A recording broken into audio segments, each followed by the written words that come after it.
اعوذ باللہ من الشیطان الرجیم بسم اللہ الرحمن الرحیم۔ اب جوڑا ہے سورۃ البروج اور سورۃ الطارق، والسماء ذات البروج والسماء والطارق، یہ ایک جوڑا ہے۔ سورۃ البروج بسم اللہ الرحمن الرحیم، اس کا جو پس منظر ہے پہلے اس کو تاریخی طور پر سمجھ لیجئے۔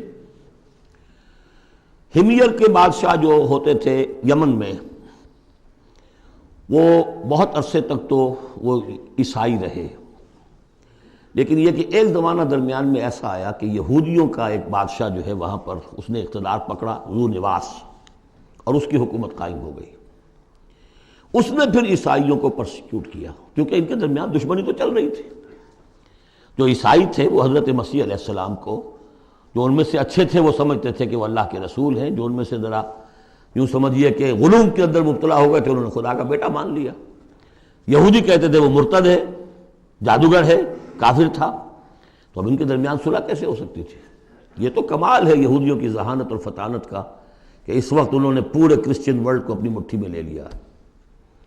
لیکن یہ کہ یہ واقعتاً انہونی سی بات، ایک ایسی دو قومیں کہ جن میں سے ایک ہستی کو اپنا خدا مان رہی ہو، دوسرا اس کو کہے کہ یہ تو ہے ہی ولد الزنا، مرتد، کافر، یہ کیسے ایک ہو گئے؟ جادو وہ جو سر چڑھ کر بولے۔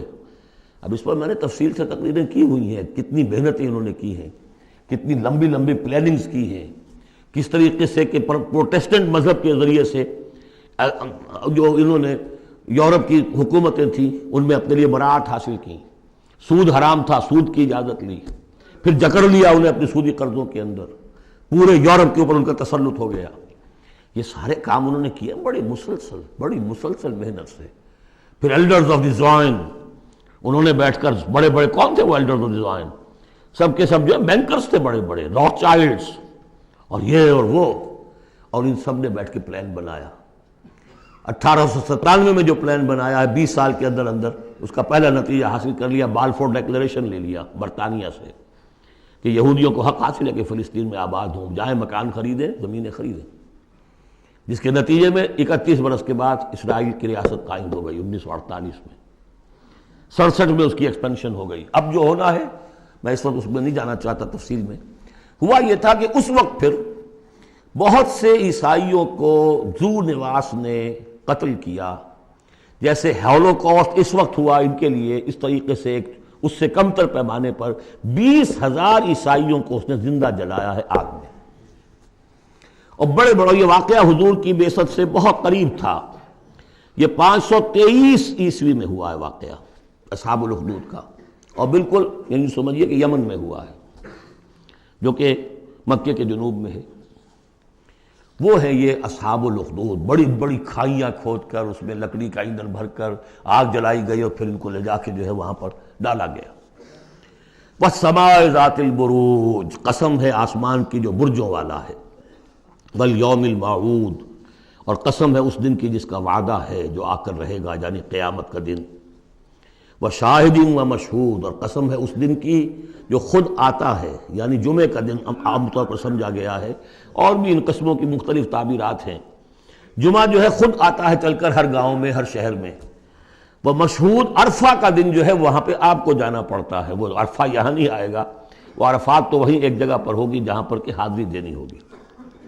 یہ ساری قسموں کے بعد اصل بات کیا؟ قتل اصحاب الاخدود، ہلاک ہو گئے وہ کھائیوں والے جنہوں نے کھائیاں کھودی۔ ویسے تو یہ کہ ہلاک ہو گئے وہ جو جلے ہیں، جن کو جلایا گیا ہے، حقیقت کے اعتبار سے ہلاک وہ ہوئے جنہوں نے جلایا ہے۔ یہ تو جلے، ادھر جان نکلی، ادھر گئے اللہ کے ہاں جنت کے اندر۔ اور ان کا جو حشر اب ہوگا تو وہ تو اصل میں تو ہلاک تو یہ ہوئے ہیں۔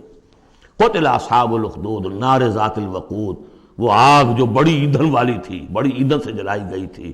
اذ ہم علیہا قعود، جبکہ وہ اس کے کناروں پر بیٹھے ہوئے تھے۔ وہم علی ما یفعلون بالمؤمنین شہود، اور جو کچھ وہ کر رہے تھے اہل ایمان کے ساتھ اس دیکھ بھی رہے تھے، نظارہ کر رہے تھے۔ جو چیخ چہاڑ ہوگی، جو کچھ ہوگا وہ وہاں ہو رہا تھا۔ جیسے کہ ایکسٹرمینیشن پلانٹس بنائے گئے ہٹلر کی جرمنی میں، اور اس میں وہ گیس چیمبرز، اور پھر اس کے بعد پٹے، اور اس کے اوپر لاشیں جا رہی ہیں، اور ان کا چورا کر کے اور کچھ کیمیکل سے ان کو ٹریٹ کر کے ایک سیاہ مائع نکل رہا ہے بدبودار باہر، اور کچھ بھی نہیں، نہ کسی ہڈی کا پتہ ہے، نہ بال کا پتہ ہے، نہ گوشت کا پتہ ہے۔ اس سے پہلے ان کے کپڑے اتروا لیے جاتے تھے کہ اس کو ان میں جوئیں ہوں گی، ان کو ذرا ہم نے فیمنٹ کرنا ہے، اس کو سے نکالنی ہے جوئیں۔ اس سے آگے جا کر ان کے بال جو ہیں وہ شیو کر، عورتوں کے بھی مردوں کے بھی، ان بالوں سے انہوں نے پھر وہ اپنے قالین بنائے کہ جو نازیوں کے دفتروں کے اندر جا کے بچھے۔ ہیومن ہیئر کے اگر آپ بنا سکتے ہیں بھیڑ کے کی اون کے اور بکری کے، تو کیوں ان کا انسان کے بال کیوں نہ استعمال کیے جائیں؟ ہوئے، اور پھر ان کو ایک گیس چیمبر میں لا کے سب کو ختم کیا اور لے گئے۔ تو جو یہ بڑی، یوں سمجھیے یہ موت بہرحال اس موت سے بہت آسان موت رہی ہوگی۔ گیس سے کیا ہوتا ہے؟ آدمی کو پتہ بھی نہیں چلتا، مر جاتا ہے۔ رات کو جو سوتے ہیں انگیٹھی جلا کر، صبح کو معلوم ہوتا ہے 4 آدمی مر گئے، انہیں پتہ بھی نہیں چلا ہوگا، وہ سوئے کے اندر ہی ختم ہو گئے۔